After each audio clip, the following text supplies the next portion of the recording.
Good afternoon प्यारे बच्चों। तो कैसे हैं आप सब। मैं साहिल रावत, आपका इंग्लिश मेंटोर, स्वागत करता हूं आपका आज की क्लास में। तो चलते हैं बच्चों क्लास की तरफ। लास्ट क्लास में हम journey to the end of the earth के कुछ क्वेश्चन आंसर्स डिस्कस कर रहे थे। ठीक है, जो हमारा लास्ट क्वेश्चन था वो ये था कि क्या इंडिकेशंस हैं कि इंसानों का भविष्य कैसा होने वाला है। ठीक है, what are the indications for the future of humankind. इसमें हमने देखा था बच्चों टाइम पर्सपेक्टिव से बताया गया था कि जैसे ह्यूमन सिविलाइजेशन को अभी एग्जिस्ट हुए हुए सिर्फ यानी कि अस्तित्व में आए हुए सिर्फ अभी 12,000 साल ही हुए हैं। और देखा जाए तो जियोलॉजिकल क्लॉक के हिसाब से हम सिर्फ फ्यू सेकेंड्स ही टाइम स्पेंड कर पाए हैं अर्थ में, लेकिन जो हमने नुकसान किया है ठीक है वो बहुत ज्यादा है। तो ये टाइम के पर्सपेक्टिव से एक इम्पैक्ट बताया गया। इन्वायरमेंटल इम्पैक्ट ये बताया गया कि बढ़ते शहर गांव महानगरों की वजह से कितना ज्यादा नुकसान हो रहा है। रिसोर्सेज का कंपटीशन बढ़ गया है। ठीक है, कि कौन कितने ज्यादा रिसोर्सेज को, नेचुरल रिसोर्सेज को खर्च करेगा, और उसमें सबसे आगे कौन है, ह्यूमंस ही है, इंसान ही सबसे आगे है। क्लाइमेट चेंज हो रहा है, ठीक है, क्योंकि फॉसिल फ्यूल बर्न हो रहा है। ठीक है, फॉसिल फ्यूल के बर्न होने से कार्बन रिलीज हो रहा है, एमिट हो रहा है इन्वायरमेंट में, और जो कि हमने डिस्कस किया था कि कार्बन क्या करता है, एक अर्थ के बाहर एक काइंड ऑफ ब्लैंकेट फॉर्म कर देता है, जिससे कि क्या होती है, जो हीट है, ग्लोबल हीट है वो बढ़ जाती है, क्योंकि हीट ट्रैप हो गई अंदर। अगर आप कंबल उड़ा देंगे और अंदर जो अंदर की हीट है वो बाहर नहीं जा पाती, वो हीट अंदर ट्रैप होती है, और हीट के ट्रैप होने से ग्लोबल टेम्परेचर बढ़ता है। ग्लोबल टेम्परेचर के बढ़ने से जितने भी हमारे ग्लेशियर्स हैं पोल्स में, चाहे वो साउथ पोल हो नॉर्थ पोल हो, वहाँ के क्या होते हैं, ग्लेशियर्स पिघलते हैं। उनके पिघलने से समुद्र का जल स्तर है वो बढ़ता है। उसके बढ़ने से क्या है, धीरे धीरे पूरा का पूरा समुद्र में या फिर उसमें समा जाएगी, ओशियंस में विलीन हो जाएगी।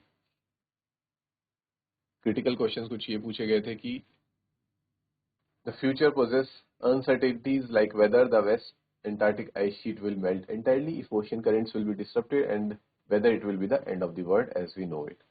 और अगर मान लीजिए कि क्या होता है, जो वेस्ट एंटार्क्टिक की आइस शीट्स हैं अगर वो पूरी तरीके से पिघल गई, उसके वजह से क्या होगा, ओशन ओशन करेंट्स का में डिस्टर्बेंस आएगा, और जिस अगर उसमें डिस्टर्बेंस आता है तो उस वजह से पूरा का पूरा अर्थ पे अफेक्ट पड़ेगा, और इसी तरीके से हम कह सकते हैं कि यही दुनिया का अंत होगा। ठीक है, इस पृथ्वी का अंत हो सकता है।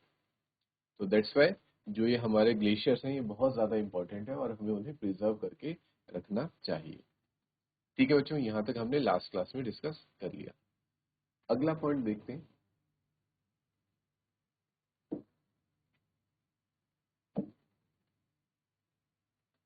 नेक्स्ट पॉइंट है आपका sobering reality. ठीक है, as the author states, when you place yourself in the context of Earth's geological history, for humans the prognosis isn't good. However, there is hope in educating young minds who still have the idealism to save the world. Sobering reality का मतलब ये होगा बच्चों कि जैसे अगर हम देखा जाए, जो हमें दिख रहा है, हमें दिख रहा है कि जिस हिसाब से चीजें चल रही हैं, ये दुनिया चल रही है, उस हिसाब से हम ज्यादा समय तक के लिए इस अर्थ पे टिकने वाले नहीं है। इंसान ज्यादा समय तक के लिए यहाँ पे नहीं टिक पाएंगे, क्योंकि हम क्या कर रहे हैं, हम अपना ही नुकसान कर रहे हैं। फायदा करने के लिए हम अपना ही नुकसान कर रहे हैं लॉन्ग टर्म पे। ठीक, और इससे क्या होगा, धीरे धीरे सारा चीजें खत्म होने लगेगी। लेकिन फिर भी एक क्या है, देयर इज अ होप, एक उम्मीद की किरण अभी भी बाकी है कि जितने भी यंग माइंड्स हैं, जैसे कि स्टूडेंट्स हैं, आप लोगों की तरह ही जितने भी स्टूडेंट्स हैं, अगर यंग माइंड्स को, स्टूडेंट्स को एजुकेट किया जाए, उन्हें ज्ञान दिया जाए, उन्हें समझाया जाए, इम्पोर्टेंस बताई जाए इन्वायरमेंट की, तो अभी भी क्या हो सकता है, दुनिया को बचाया जा सकता है। इतना क्लियर है बच्चों,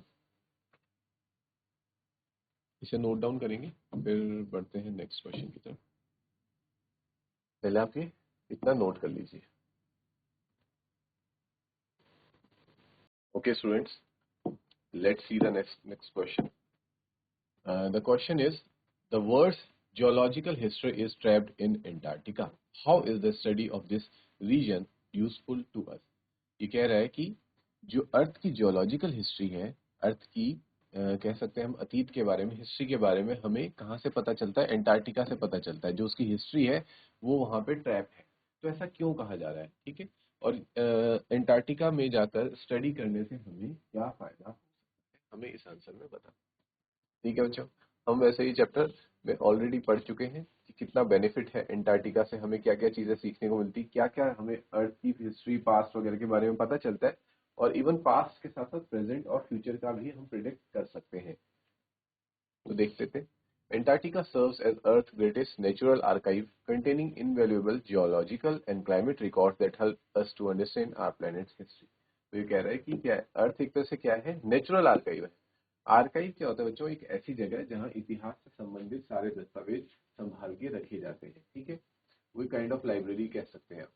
लेकिन जो एंटार्क्टिक है वो अपने आप में एक प्रकृति का आर्काइव है। ठीक है, प्रकृति का ऐसा आर्काइव जिसमें कि हमें अर्थ के बारे में, अर्थ के ओरिजिन के बारे में, ये कब शुरू हुआ, कब ये पृथ्वी बनी, ये सब चीजें हमें वहां पे मिल जाती हैं। क्योंकि उसमें क्या है, सारे क्लाइमेट रिकॉर्ड्स हैं वहां पे। सब कुछ पता चलता है कि आज से 100 साल पहले या 1000 साल पहले या फिर 10,000 साल पहले कैसा टेम्परेचर रहा होगा और किस प्रकार के जीव यहाँ पे रहते होंगे। ये सारी चीज हम वहां जाके पता लगा सकते हैं।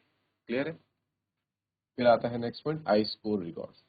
Antarctica holds half million years old carbon records trapped in its layer of ice. These ice cores provide scientists with detailed information about. जैसा कि बच्चों हमने चैप्टर में भी देखा था, एंटार्क्टिका की जो बर्फ की चादर है उसके नीचे क्या दबा हुआ है? कार्बन ट्रेसेस दबे हुए हैं। ठीक है, कार्बन रिकॉर्ड्स दबे हुए हैं। और कार्बन रिकॉर्ड्स कहाँ से आया होगा? जो उस वक्त के प्लांट्स और एनिमल्स एग्जिस्ट करते होंगे, जब वो मर गए होंगे, जब वो खत्म हो गए होंगे, तो वो नीचे दबते चले गए। ठीक है, तो क्योंकि वहां पे बर्फ के नीचे अभी भी वो दबे हुए, और ठंड होने की वजह से, टेम्परेचर कम होने की वजह से वो अभी भी वैसे के वैसे ही बरकरार है। उनके ट्रेसेस अभी भी अगर हम ले लें तो वहां से हमें क्या क्या चीजें देखने को मिलती हैं वो देखते हैं।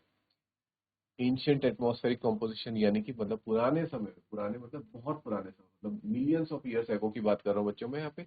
उस वक्त हमारा जो वातावरण है, एटमॉस्फेयर है, कैसा हुआ करता था, उसमें कंपोजिशन यानी कि कौन कौन सी गैसेस मौजूद रहा करती होंगी और किसका कितना रेशियो होगा। जैसे कि हाइड्रोजन का रेशियो क्या रहा होगा तब, ऑक्सीजन कितने रेशियो में रही होगी, और नाइट्रोजन का क्या रेशियो रहा होगा, तब हमें ये सारी कंपोजिशन के बारे में पता चल पाता है। Climate patterns from hundreds of thousands of year ago, यानी कि उतने साल पहले ही, मिलियंस ऑफ या thousands of years ago, climate कैसा रहा होगा, जलवायु कैसा रहा होगा। ठीक है, ये पता चलता है। और तीसरा, how green house gases have changed over time. और जो ग्रीन हाउस गैसेज हैं ये पहले के समय में कितनी थी और अब कितनी हो चुकी है, और ठीक है, और इनका क्या प्रभाव पड़ रहा है हमारे कह सकते हैं इन्वायरमेंट पे। तो ये सारी चीजें हमें पता चलती है। क्लियर है बच्चों? इसे नोट कीजिए। फिर आते हैं हम नेक्स्ट पॉइंट पे, जो कि है प्रिस्टीन इन्वायरमेंट। इसको इसके बाद रीड करेंगे। आप पहले ये वाला आइस को रिकॉर्ड्स वाला पॉइंट आप नोट कीजिए।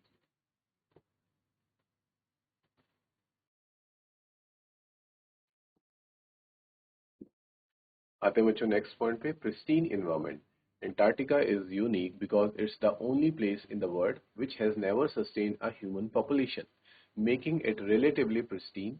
This allows scientists to study natural processes without human interference. ठीक है बच्चों, ये इसको प्रिस्टीन इसलिए कहा जा रहा है क्योंकि ये एक ऐसी जगह है जहाँ पे अभी भी क्या है, इंसानों की तादाद नहीं पहुंच पाई है, ह्यूमन पॉपुलेशन नहीं पहुंच पाई है इस जगह पे अभी। और जहाँ पे ह्यूमन पॉपुलेशन नहीं पहुंचती तो आप समझ सकते हैं कि वहाँ पे वहाँ के इन्वायरमेंट को ज्यादा नुकसान नहीं होता। क्योंकि नुकसान कब होता है? जब, या फिर इंसान कह लीजिए, या फिर कोई भी प्रजाति जो वहां जाके वहां के रिसोर्सेज को यूज करती है, ज्यादा से ज्यादा डिप्लीट करती है, उस वजह से वहां के इन्वायरमेंट को हार्म पहुंचता है। और देखा जाए तो अगर कंपेयर करें बाकी सभी स्पीशीज का ह्यूमंस के साथ, तो ह्यूमंस एक ऐसी स्पीशीज है जो सबसे ज्यादा इन्वायरमेंट को नुकसान पहुंचाती है अपने फायदे के लिए। ठीक है, तो क्योंकि ह्यूमंस अभी अलाउ नहीं है या कोई नहीं जाता है, ऐसा कुछ वहां पे कोई टूरिस्ट डेस्टिनेशन नहीं है या फिर कुछ भी ऐसा कोई पर्पस नहीं है एंटार्क्टिक जाने का, तो इस वजह से कोई जाता अभी नहीं है वहां पे, ह्यूमन पॉपुलेशन देखने को नहीं मिलती, और इसी वजह से वो अभी तक वो एरिया जो है वो बचा हुआ है। ठीक है, आप समझ पा रहे हैं? और वहां पे इस तरह की स्टडी करना, साइंटिस्ट जो रिसर्च करते हैं वो उनके लिए कर पाना इजी होता है क्योंकि वहां कोई इंटरफेरेंस नहीं है। ठीक है, मान लीजिए, क्योंकि अगर कहीं साइंटिस्ट रिसर्च कर रहे हैं और वहीं पे टूरिस्ट भी आ रहे हैं, ठीक है, टूरिस्ट भी आ रहे हैं, और फिर उस तरह से वहां चीजें नहीं हो पाती थी। उनको चाहिए कि बिल्कुल भी ह्यूमन का या किसी भी चीज का इंटरफेरेंस ना हो, और इसीलिए एंटार्क्टिका में आप इजीली क्या कर सकते हो, रिसर्च वगैरह कर सकते हो। अगला पॉइंट आता है बच्चों, Gondwana heritage. The continent preserves evidence of this ancient super continent Gondwana. हमने पढ़ा था कि गोंडवाना एक क्या था, एंशिएंट सुपर कॉन्टिनेंट था। तो इसके ट्रेसेस कहाँ बचे हैं, सिर्फ और सिर्फ एंटार्क्टिका में, क्योंकि एंटार्क्टिका भी जो था वो क्या था, वो गोंडवाना का ही एक हिस्सा हुआ करता था। ठीक है, वो बात अलग है कि गोंडवाना से कुछ कुछ लैंड्स अलग हो गए, अलग चले गए, जैसे इंडिया हो गया, साउथ अमेरिका हो गया, लेकिन जो रीजन बच गया और वहां पे क्या हुई, बर्फ की एक चादर सी ढक गई। उस वजह से हम कह सकते हैं जो गोंडवाना का जो लैंड है, वो जमीन है, वो अभी भी कहाँ सुरक्षित है, वो एंटार्क्टिक में सुरक्षित है, लेकिन बहुत नीचे, बर्फ के नीचे दबी हुई है। ठीक है, उससे हमें पता क्या चलेगा कि कॉन्टिनेंट्स कैसे कैसे मूव हुए और कैसे कैसे गोंडवाना से अलग हुए। एंशिएंट क्लाइमेट कंडीशंस, वही बात है, फिर से पुरानी जलवायु के बारे में पता चलेगा कैसे हुआ करती थी और क्या परिवर्तन हुआ उसमें। और जब जिस वक्त एंटार्क्टिका एक समय ऐसा भी था जब वार्म हुआ करता था, गर्म हुआ करता था, तब कैसी जलवायु रही होगी, और अब जब आज एकदम ग्लेशियर्स हैं तो फिर आज कैसी है। ठीक है, the rich flora and fauna, और एक समय पे वहां पे क्या होते थे, खूब सारे प्लांट्स एंड एनिमल्स भी हुआ करते थे, जो कि आज नहीं है। ठीक है बच्चों, तो इस पॉइंट को नोट करेंगे।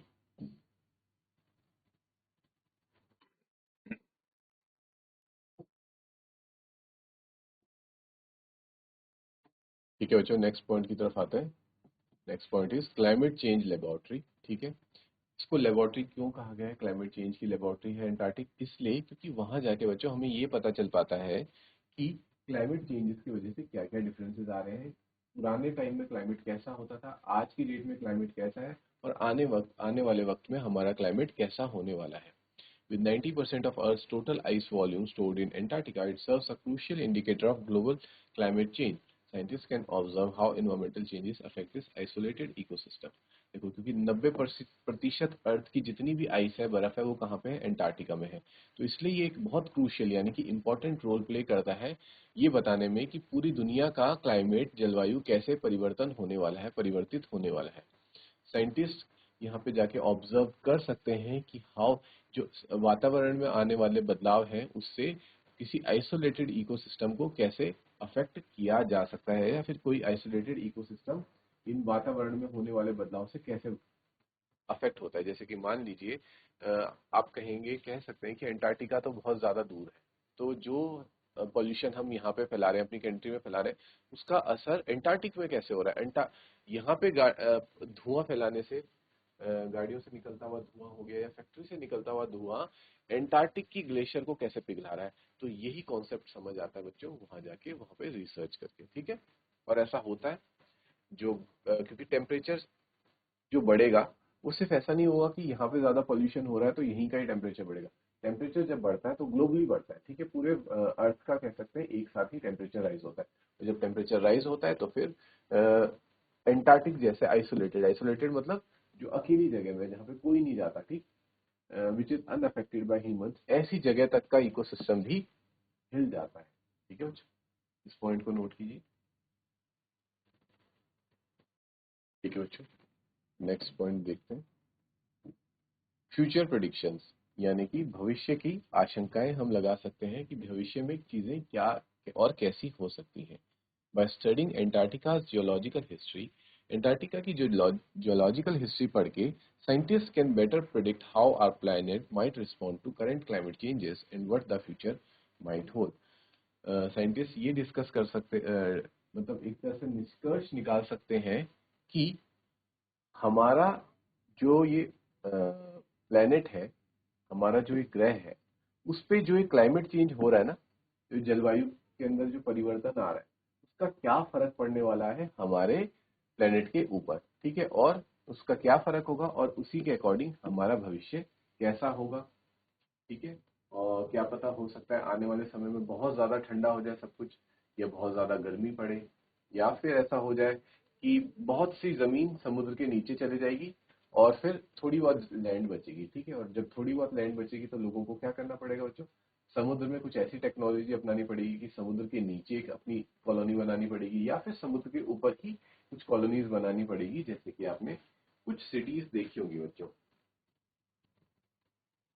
जैसे वियना वगैरह जो सिटीज है, या फिर कश्मीर में जो डल झील है, या फिर आप राजस्थान में जयपुर, उदयपुर का एग्जांपल लें, तो उन्होंने क्या करे हुए जो पैलेसेस हैं उनको कहाँ बनाए, झील के ऊपर बनाए। तो कुछ ऐसी टेक्नोलॉजी यूज करके भी हम सरवाइव कर सकते हैं। तो वो सारी चीजें सोचनी पड़ेंगी और उस पर डिस्कशन होते रहेंगे। ठीक है, कि जो जिस हिसाब से ये जलवायु परिवर्तित हो रही है तो आने वाले समय में क्या होगा। ठीक है, क्या जल का स्तर इतना बढ़ जाएगा कि हमें फिर जल में रहने के ऑल्टरनेट्स ढूंढने पड़ सकते हैं। ठीक है बच्चों, तो इसको नोट कीजिए, फिर बढ़ेंगे हम नेक्स्ट क्वेश्चन की तरफ। ठीक है बच्चों, आई होप आपने नोट डाउन कर लिया है। तो नेक्स्ट क्वेश्चन की तरफ बढ़ते हैं। नेक्स्ट क्वेश्चन कहता है what are Geoff Green's reasons for including high school students in the Students on Ice expedition. ठीक है, ये उनका एक्सपेडिशन था जिस नाम से स्टूडेंट्स ऑन आइस एक्सपेडिशन। ठीक है, तो इस एक्सपेडिशन पे क्या कारण है कि उन्होंने किनको लाया, हाई स्कूल स्टूडेंट्स को ही लेके आए, किसी और को क्यों नहीं लाया। तो ये हमने देखा था लास्ट क्लास में जब हमने चैप्टर डिस्कस किया था कि वो हाई स्कूल स्टूडेंट्स को इसलिए लाए, जबकि वो उससे पहले किनको लाया करते थे, वो सेलिब्रिटीज वगैरह को, ठीक है, एक्टर्स को, एक्ट्रेसेस को, इन सबको लाया करते थे इस एक्सपेडिशन पे। लेकिन जब उन्होंने जाना इस बात को कि उससे कोई बेनिफिट नहीं हो रहा है, ठीक है, जो वहाँ पे सेलिब्रिटीज आ रहे हैं वो सिर्फ और सिर्फ क्या आ रहे हैं, वेकेशंस मनाने आ रहे हैं, छुट्टियां मनाने आते हैं, वो उस जगह का एंजॉय करते हैं और फिर वापस जाके कुछ भी अवेयरनेस या फिर कुछ भी ऐसा बेनिफिट नहीं पहुंचाते एंटार्क्टिका के लिए। तो उन्होंने डिसाइड किया कि वो क्या करेंगे, अब से वो सेलिब्रिटीज की जगह यंग स्टूडेंट्स, आप जैसे young students, high school students को लेके आएंगे और उनको वहाँ के बारे में एजुकेट करेंगे। ठीक है, ताकि वो कि जो यंग स्टूडेंट्स हैं वो वापस जब अपनी उसमें कंट्रीज में जाएंगे, अपनी जगह में जाएंगे, तो वो इस बात को आगे फैलाएंगे कि एंटार्क्टिक्स हमारे लिए कितने ज्यादा इम्पोर्टेंट है। ठीक है बच्चों, तो ये रीजन था जिसका आंसर है, इसको हम नेक्स्ट क्लास में डिस्कस करते हुए आप लोग नोट भी करेंगे। आज के लिए इतना ही, जितने क्वेश्चन हमने डिस्कस करे उसको आप रिवाइज कीजिए। Till then take care, have a good